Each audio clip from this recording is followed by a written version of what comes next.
O leite escorreu pelo rosto de João como um rio de humilhação gelada, enquanto os risos ecoavam pela sala de aula como trovões impiedosos.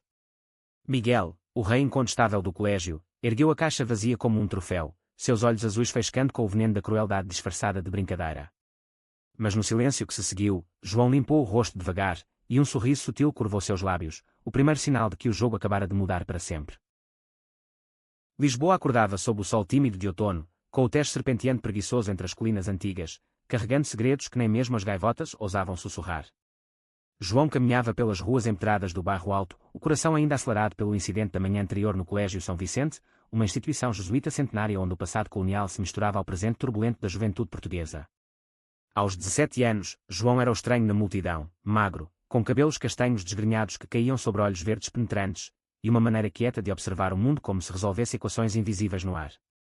Os colegas o chamavam de o garoto gay, não por provas concretas, mas pela forma como ele se vestia, camisas folgadas de linho, jeans desbotados e um colar de conchas que trouxera de uma viagem solitária à costa alentejana. Era uma acusação sussurrada nos corredores, um rótulo que o isolava como uma muralha invisível.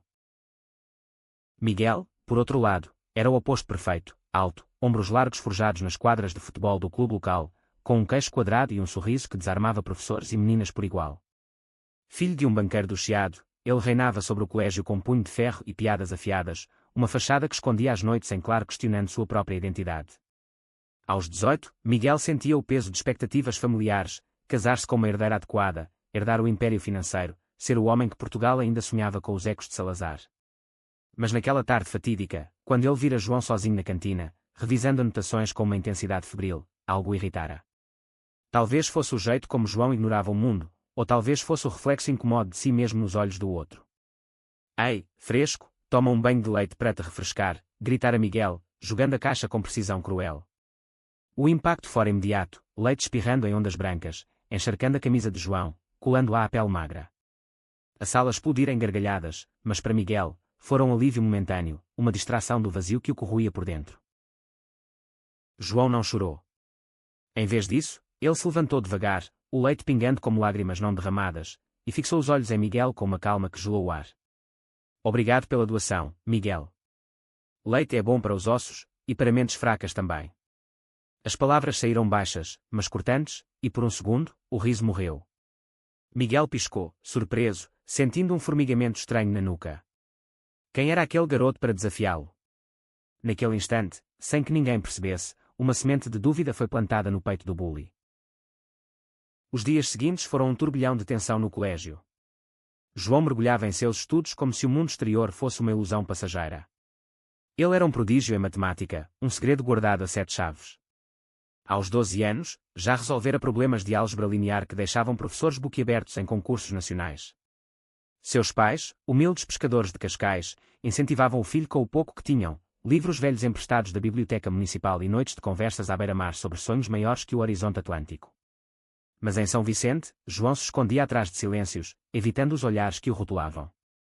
A humilhação do leite só o fortalecera, ele começou a planejar algo maior, um projeto que usaria sua genialidade para expor as rachaduras na fachada perfeita do colégio, e, talvez, na alma de Miguel. Miguel, atormentado por um pesadelo recorrente onde ele próprio era o alvo das piadas, começou a observar João de longe. Nas pausas, via-o sentado no pátio, rabiscando fórmulas em um caderno cerrado, o sol filtrando através das folhas de azinheira antiga. Porque ele não revida. Porque não chora como os outros, pensava Miguel, sentindo uma pontada de culpa que o irritava ainda mais. Uma tarde, durante a aula de História Portuguesa, o professor anunciou um desafio: criar um modelo matemático para simular o impacto econômico da Revolução dos Cravos de 1974 na economia lisboeta atual. O vencedor ganharia uma bolsa para o Instituto Superior Técnico e uma menção no jornal do colégio. Os alunos murmuraram, mas João ergueu a mão calmamente. Eu faço, senhor. Risos abafados ecoaram, liderados por Miguel. Cuidado, professor, ele vai calcular com leite. O que veio a seguir foi o primeiro golpe de gênio de João.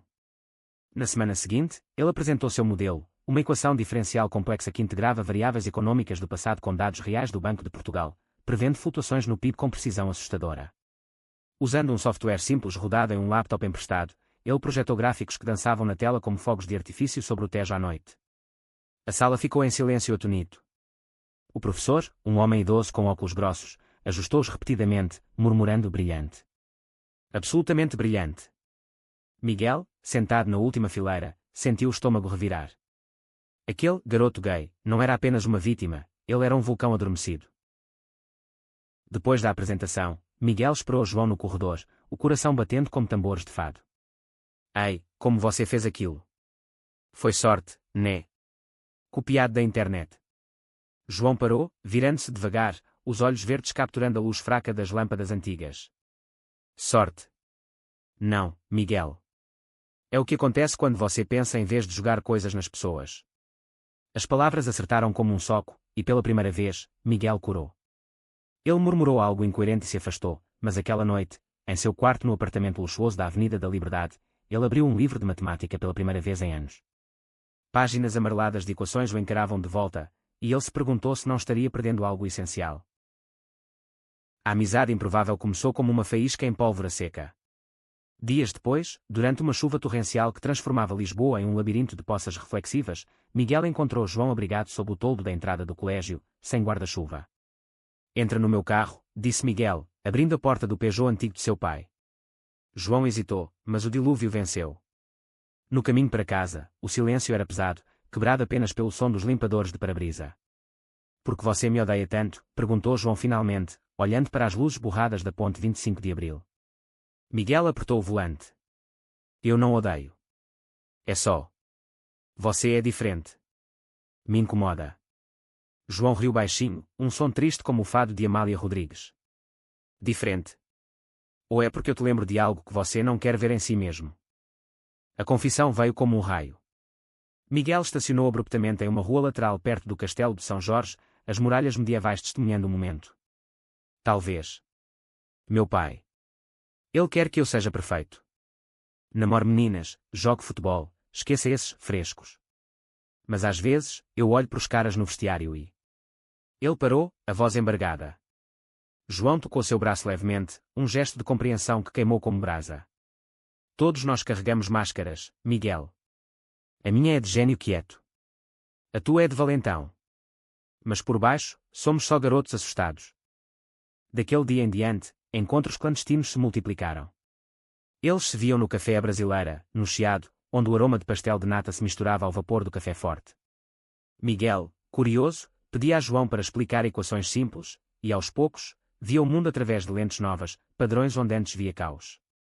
João, por sua vez, descobria em Miguel uma vulnerabilidade tocante, o bully que escrevia poemas ruins em segredo, inspirados nas curvas do Tejo ao pôr do sol. Você tem talento, disse João uma vez, lendo um verso sobre ondas que beijam a areia. Miguel desviou o olhar, envergonhado. É bobagem. Como eu, jogando leite em você. Mas o idílio era frágil, ameaçado pelas sombras da sociedade portuguesa, ainda marcada por resquícios de conservadorismo católico. Rumores se espalharam pelo colégio, Miguel e o gay. O que está rolando? Um grupo de amigos de Miguel, liderados pelo ciumento Rui, confrontou-o no vestiário após o treino de futebol. Tu tá virando fresco por causa dele. Lembra do leite, aquilo foi para te proteger de gente assim. Miguel defendeu-se com punhos cerrados, mas a dúvida o roía. E João, lidando com sua própria tempestade, sua mãe, devota de Fátima, encontrou o colar de conchas e o interrogou sobre amigos estranhos. Mãe, é só amizade, mentiu ele, mas o peso da mentira o sufocava. O primeiro conflito explodiu durante o Festival de Santos Populares, quando Lisboa se enchia de sardinha assada e manjerico perfumado. João e Miguel dançavam disfarçados na multidão de arroios, mãos entrelaçadas por um segundo fugaz. Mas Rui os viu e espalhou a fofoca como fogo em palha seca. Na segunda-feira, cartazes anónimos surgiram nos murais: o bully e o gênio gay, amor ou loucura. O colégio fervia. Miguel, pressionado pelo pai, isso mancha o nome da família. Confrontou João no pátio. Isso tem que parar. As pessoas estão falando. Eu não posso. João sentiu o coração se partir como azulejo antigo. Não pode o quê? Ser você mesmo. Ou é só medo de leite nos seus sapatos? A separação foi um abismo. Miguel mergulhou em festas vazias no Bairro Alto, bebendo vinho do Porto até o esquecimento, enquanto João se trancava em seu quarto em Cascais, resolvendo teoremas que pareciam insolúveis como seu amor. Semanas se passaram, e o projeto de João avançou. Ele desenvolveu um algoritmo que otimizava o tráfego de Lisboa, reduzindo engarrafamentos em 20% com base em dados do Google Maps e equações de fluxo. Apresentado ao prefeito em uma feira de ciências, ganhou prémios nacionais, mas a vitória era amarga sem Miguel para compartilhar. O turning point veio inesperado, como as marés do Atlântico. Durante uma excursão escolar a Sintra, com suas florestas encantadas e palácios de conto de fadas, um temporal isolou o grupo em uma pensão antiga. Pela noite adentro, enquanto trovões rugiam, Miguel encontrou João na varanda, olhando para as luzes distantes de Lisboa. Eu fui um idiota, confessou Miguel, a chuva molhando seus cabelos. Você me mostrou quem eu sou. E eu te traí por medo. João virou-se, lágrimas misturando-se à água. Medo é o que nos separa. Mas amor. Amor constrói pontes. Eles se abraçaram sob a tempestade, o primeiro beijo um sussurro de redenção, doce como figos maduros. Mas o clímax aguardava. O pai de Miguel, descobrindo os rumores, exigiu uma intervenção, uma conversa familiar, com um padre conservador que citava Levítico como se fosse lei portuguesa moderna. Miguel rebelou-se, gritando pela primeira vez, eu amo ele, pai. Não um troféu, mas um gênio que me salvou. O escândalo vazou para a imprensa local, transformando-os em símbolo de uma Portugal dividida, entre tradição e progresso, preconceito e aceitação. Manifestações surgiram, conservadores protestando em Rossio, enquanto ativistas LGBTQ+ marchavam com bandeiras arco-íris pelo Tejo. João, agora no centro do furacão, usou sua genialidade novamente. Desenvolveu um app educativo sobre história queer portuguesa, de poetas como António Boto a ativistas modernos, distribuído gratuitamente nas escolas. O app viralizou, forçando debates nacionais na TVI e RTP.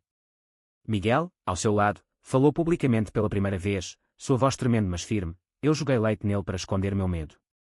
Mas ele me ensinou a beber da fonte da coragem. A reconciliação final aconteceu no Mirador da Senhora do Monte, com Lisboa aos pés como um tapete de luzes. Sob estrelas indiferentes, eles prometeram enfrentar o mundo juntos, João com equações, Miguel com poesia. A família de Miguel cedeu devagar, tocada pela determinação do filho, a de João celebrou com um banquete de bacalhau. E assim, em uma cidade de 7 colinas e 1000 histórias, 2 corações outrora divididos teciam uma tapeçaria de amor, provando que gênios nascem não de números, mas de almas que ousam se revelar. Mas espere, isso era só o começo. A jornada deles mal começara, com novos desafios à espreita nas sombras da aceitação parcial. Pois em Portugal, o amor GLBT ainda dançava no fio da navalha entre o fado melancólico e a esperança do amanhecer.